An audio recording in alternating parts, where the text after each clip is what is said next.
Bonsoir à toutes et à tous, on se retrouve pour la tranche info en direct sur votre antenne Canal 10 Télévision avec au programme de cette soirée Info 10, le journal local et régional qui sera suivi du Focus, une heure de débrief sur l'actualité locale.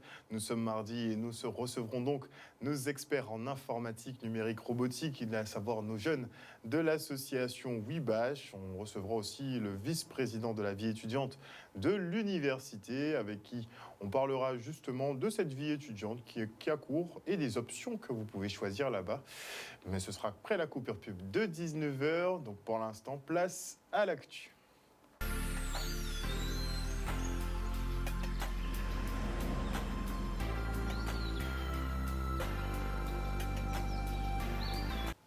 Nous sommes le mardi 1er juin 2021 et voici les titres de ce journal.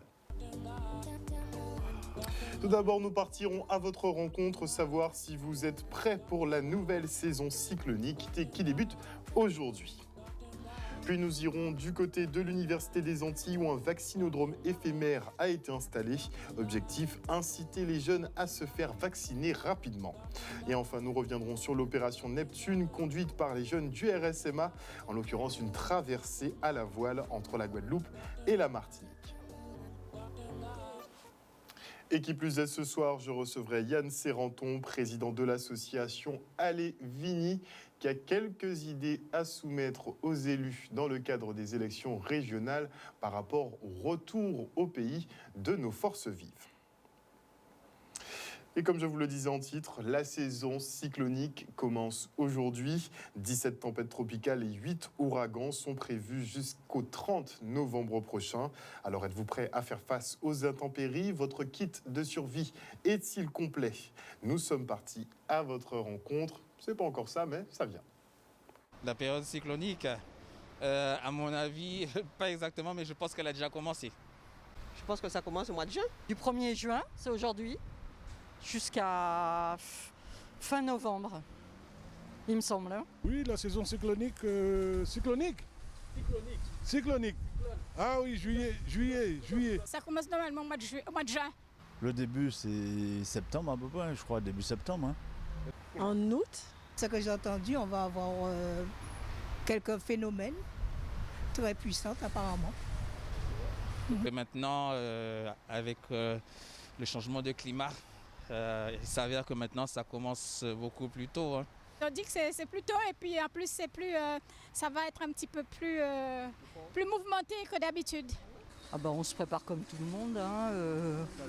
On fait le ravitaillement d'eau, de bougies, de quoi encore, de riz, de pâtes, tout ce qui est consommation. En stockant, enfin, faisant des petits stocks d'aliments non périssables ou des bougies, ce genre de trucs comme faisaient les parents. On est prêt à toutes les catastrophes tout le temps. Ah ben oui, il faut toujours se préparer. Vaut mieux prévenir que guérir, on dit. Avoir le nécessaire chez soi, toujours avoir le nécessaire, de l'eau, des conserves, pour pouvoir tenir après une catastrophe. Mettre des conserves de côté, en fait tous les produits secs quoi, les produits secs et puis une trousse de secours. En cas de nécessité. Alimentation sèche, par exemple, voilà. Bon, maintenant les piles aussi. Voilà. Bon, je reconnais qu'il y a une seule chose que je n'ai pas fait, c'est les petits postes radio à piles. Parce que bon, malheureusement, la tendance c'est que sur le portable, il y a tout. Sauf que le jour où la batterie du portable est HS, voilà. Donc la petite radio, voilà, c'est ce qui me manque, que je devrais faire comme ma mère. Voilà. Mais bon, on a l'habitude, depuis tant d'années. Eh bien, il faut déjà avoir un sac de survie et la nourriture qui est impérissable. Eh bien, il faut faire des réserves d'eau, des réserves de denrées non périssables, quoi. Des matières sèches. Et en attendant le déluge, notez que nous sommes en alerte sécheresse. Les consommations d'eau sont donc restreintes par la préfecture. Pas de remplissage de piscines, pas de lavage de véhicules ou d'arrosage à outrance. La ressource est limitée en ce moment. Et en parlant de choses qui sont très sèches en ce moment, parlons des stocks de l'EFS qui le sont quasiment tout le temps et des étudiants en médecine qui sont de nouveau mobilisés pour aider l'établissement français du sang dans sa collecte. Difficile d'atteindre des niveaux de prélèvement corrects, alors il faut donner effectivement des petits coups de pouce. Le reportage de Michel Depape et Léo Desil. Effectivement, en tant qu'étudiant en médecine, il est de notre devoir, de notre responsabilité d'encourager la population guadeloupéenne à pouvoir donner son sang. Il faut savoir qu'aujourd'hui, les réserves sont très basses, notamment à cause de la pandémie de Covid. Donc, c'est important pour nous et pour les personnes qui en ont besoin, donc les hospitalisés, les personnes accidentées, les femmes enceintes qui vont accoucher et qui perdent du sang et qui ont besoin de poches, de pouvoir renflouer les réserves qui sont malheureusement très vides actuellement. Alors oui, il y a un certain engouement effectivement par rapport aux dons de sang, puisque en tant qu'étudiant en médecine, comme je disais, c'est important en fait. Donc oui, il y a beaucoup d'étudiants en médecine qui viennent et on cherche à pouvoir aussi donner envie aux autres étudiants qui ne sont pas forcément des étudiants en médecine. On cherche à leur donner envie de donner leur sang. Étudiants de Fouilleul qui ont vu l'arrivée d'un vaccinodrome au sein de la faculté. Vous le savez, l'ARS aussi, les Guadeloupéens ne sont pas très chauds, comme on dit, pour la vaccination. Il faut donc battre le pavé pour quand même augmenter les chiffres. Le reportage. Le président Jonqui a voulu justement faire venir un centre éphémère de vaccination sur le campus pour toucher un maximum d'étudiants. Vous savez que depuis peu, le ministère a autorisé la vaccination chez les jeunes. Donc nous avons voulu sensibiliser la communauté universitaire, particulièrement les étudiants, pour se faire vacciner, puisque de plus en plus la vaccination sera demandée. Donc la population a un petit peu de mal à se mobiliser, donc nous, on a voulu au moins sensibiliser nos jeunes sur le terrain. Nous avons eu quelques étudiants qui sont venus. Nous sommes à une trentaine là actuellement. Bon là, c'est vrai qu'il y a une petite pause, mais on reprend, hein, ça vient petit à petit. Il faut savoir que nous sommes sur la fin universitaire. Nous n'avons plus beaucoup d'étudiants sur le campus, mais la communication est passée et de temps en temps, nous avons des petits groupes qui arrivent et qui sont motivés pour se faire vacciner. Nous avons voulu commencer par une première dose déjà. Ça permet aussi aux étudiants, aux jeunes de prendre conscience de l'utilité de la vaccination, puisque nous faisons aussi un travail de communication, d'information sur la vaccination. Et donc la deuxième dose se fera à l'aéroport du Rézé, au vaccinodrome de l'aéroport Paul Caraïbe, puisqu'ils auront rendez-vous systématiquement après 42 jours pour la deuxième dose. Et maintenant, je reçois Yann Serranton, président de l'association Alévigny. Bonsoir, monsieur Serranton. Bonsoir, monsieur Oulus. Alors, vous avez adressé un courrier justement aux élus de Guadeloupe. Profitez justement de cette élection régionale pour les sensibiliser sur les actions que mène votre association depuis quelques mois déjà, à savoir le retour au pays. Est-ce que vous pensez concrètement que ça fait partie de leur projet ? Bonsoir à tous et bonsoir à toute la Guadeloupe qui nous écoute. Effectivement, la question du retour au pays, c'est une question centrale. Nous, notre association, et pas seulement la mienne, puisque nous sommes réunis, je travaille également avec l'association Alivéry de Martinique, Réunionnais Retour au pays. On considère que la question de la démographie de nos territoires est un enjeu phare en matière de développement économique. Et aujourd'hui, les candidats aux élections, nous avons souhaité les alerter. Les alerter, pourquoi ? Parce que dans nos programmes politiques, il y a des litanies, comme on connaît chaque année. Moi, c'est pas la première fois que je vois des élections. J'entends toutes sortes d'accords, de projets, de propositions.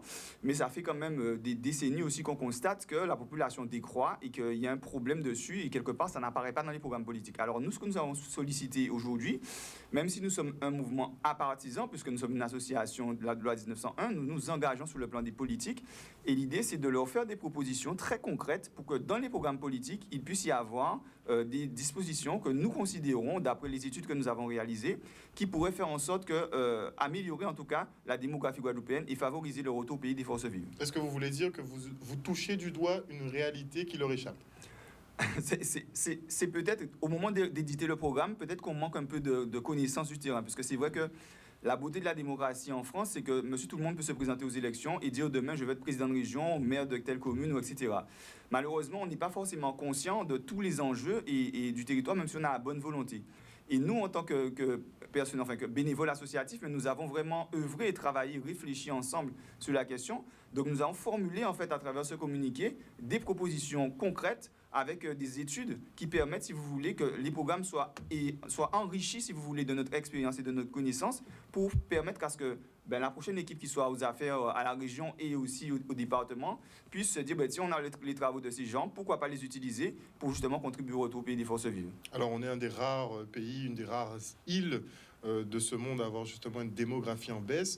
C'est extrêmement grave ce qui est en train de se passer. Est-ce que vous pensez qu'on prend la mesure justement de ce dépeuplement de la Guadeloupe? Je pense que non. Alors je vais vous donner 2 exemples. La première chose, c'est que l'INSEE avait prévu en 2023 que le solde naturel, c'est-à-dire qu'en Martinique, le nombre de naissances allait être inférieur au nombre de décès en 2023. Eh bien écoutez, je suis désolé au regret de vous apprendre que ça s'est passé en janvier 2021.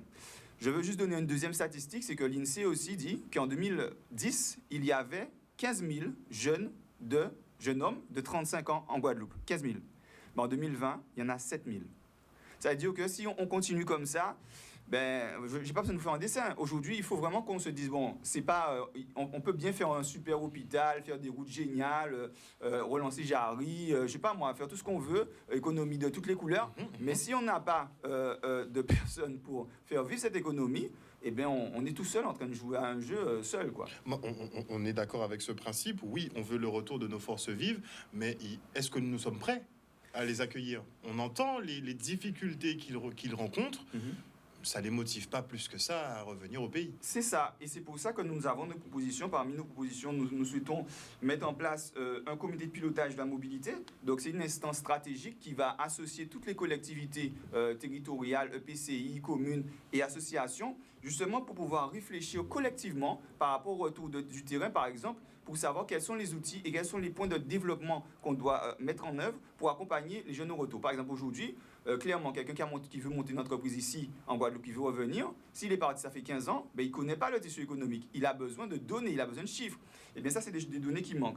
Nous souhaitons aussi proposer la création d'un guichet d'aide au retour. Ce guichet permettrait, par exemple, de permettre à des jeunes qui veulent revenir de disposer d'une aide financière et logistique pour faire revenir leur famille.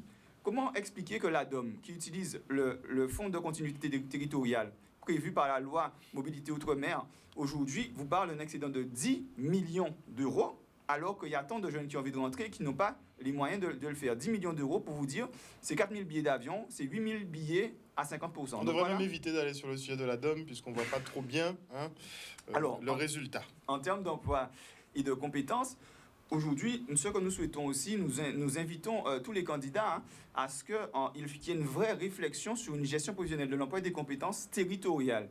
Qu'est-ce que ça veut dire? Ça veut dire qu'on doit se mettre à réfléchir de quoi le territoire va avoir besoin dans 5 ans. Mais Pôle emploi était censé travailler sur les métiers sous tension, les métiers où il devait y avoir de la demande. On était censé adapter les filières justement en fonction des débouchés. Oui. Pourquoi attendre sur l'État, Harold, monsieur Luce, excusez-moi pourquoi attendre sur l'État? On a des collectivités territoriales. Par exemple, on a le CARIFOREF qui travaille avec la région. La région en charge de la formation, c'est à la région, par exemple, de mettre en œuvre une vraie gestion professionnelle de l'emploi et des compétences. Aujourd'hui, moi j'ai une petite phrase que j'aime bien répéter. La région est compétente en matière de formation, le département est compétent en matière d'insertion. Qui est responsable du chômage? Je vous pose la question. Donc ça veut dire aujourd'hui, il va falloir qu'on se mette à réfléchir ensemble et à anticiper et mettre en place des dispositifs pour aussi, mais dès le plus jeune âge, faire en sorte que les jeunes qui soient au collège, donc qui dépendent du département et enfin en termes de soutien logistique ou de la région, au lycée avec le service public de l'orientation, il faut accompagner ces jeunes-là pour valoriser les filières d'avenir de la Guadeloupe, pour faire en sorte que dans les études qu'ils font, le choix d'études qu'ils font, ils se disent, tiens, dès là, mon orientation, je sais que si je veux revenir en Guadeloupe, ce serait bien que j'aille sur l'agro-transformation, ce serait bien que j'aille sur l'éolien, ce serait bien que j'aille sur le photovoltaïque. Vous voyez qu'ils mettent en lien les projets innovants du territoire avec leur projet d'orientation, parce que même s'ils vont capitaliser sur une expérience professionnelle dans le monde entier, en revenant, ils pourront le mettre au profit d'un développement territorial qui va faire revenir et grandir notre économie, peut-être la mettre à l'équilibre, comme on dit chez nous, dans la Caraïbe. Mais il faudrait qu'ils acceptent quand même de revenir pour moins d'argent, dans de moins bonnes conditions. C'est pas. Alors moi, monsieur Luce, moi j'appelle ça le mirage métropolitain. Aujourd'hui, vous vous trouvez dans une métropole, Paris, Lyon, Shanghai, etc. On vous dit que vous êtes payé 60 000 € par an pour avoir un bullshit job qui a un nom, vous ne savez pas expliquer ce que vous faites. Aujourd'hui, vous vous dites que vous n'allez pas revenir en Guadeloupe pour un salaire 2 fois moindre. Seulement, quand vous allez voir le logement dans lequel vous allez vivre, 20 mètres carrés, vous allez payer 400 000 €, 500 000 €. Alors qu'à 500 000 €, vous avez une villa à Sofaya avec 8 chambres, une piscine. Donc, selon vous, les conditions de vie pourraient pallier à un revenu qui serait moindre. Le mirage métropolitain, c'est faire croire à nos jeunes que partir vivre dans des petites cellules minuscules, être coincé comme ça dans des transports, manger de la pollution, voir des bâtiments jusqu'à perte de vue, et c'est penser qu'on est dans la modernité. C'est penser on fait monde. Alors que la vérité, et tout le monde l'a vu avec le confinement, les territoires ruraux prennent le dessus. Et aujourd'hui, les gens cherchent aujourd'hui de plus en plus à avoir un contact avec la ruralité, avec la terre, avec leur culture. Et aujourd'hui, c'est nos territoires qui peuvent le faire voir. Notre culture n'est pas une sous-culture.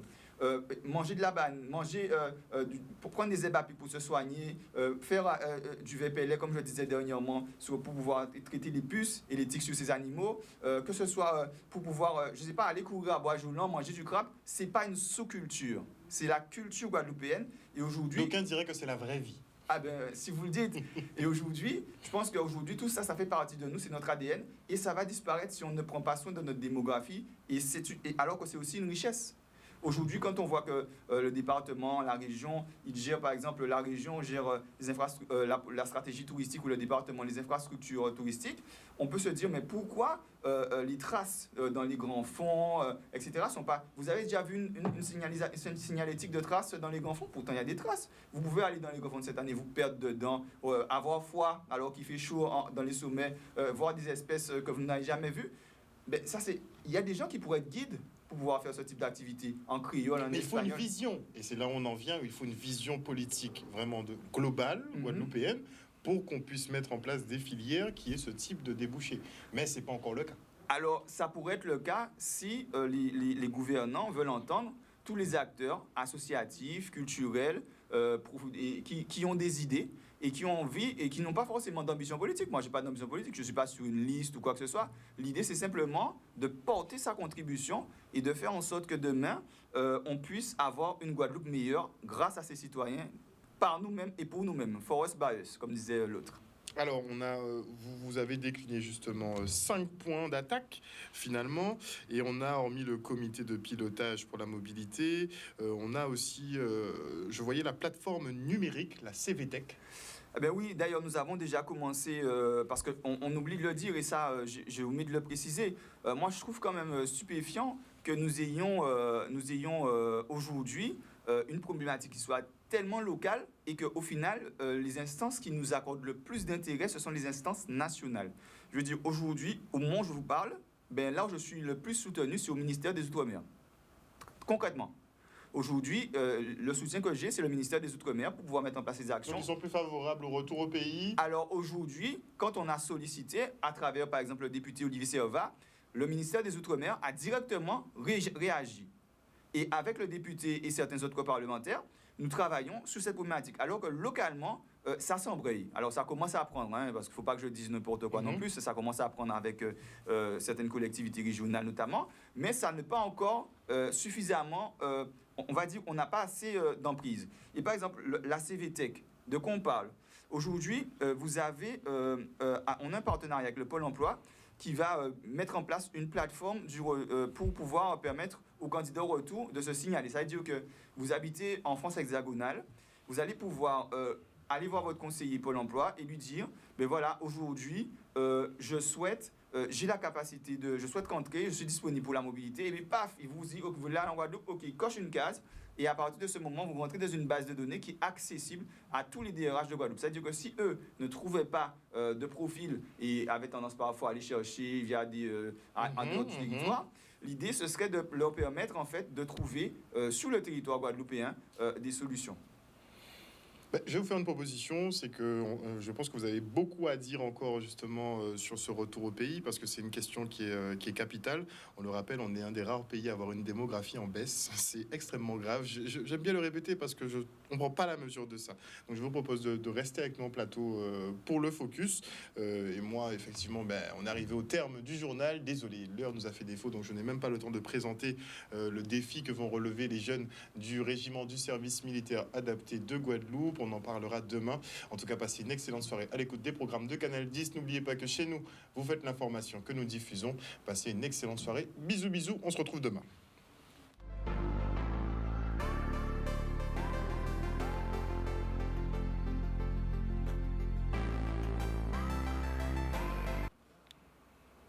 Et à venir dans la tranche info sur Canal 10, le focus, une heure de débrief sur l'actualité locale. Vous l'aurez compris, on va continuer de parler effectivement avec Yann Serrenton, le président de l'association Alévini, qui se démène en ce moment pour essayer effectivement que les jeunes puissent rentrer au pays. On parle beaucoup, mais dans les faits, il n'y a pas grand monde qui revient ici en Guadeloupe. Donc comment améliorer la situation? Et nous recevrons bien évidemment nos jeunes de l'association Ouibage qui sont en présence du VP de l'université.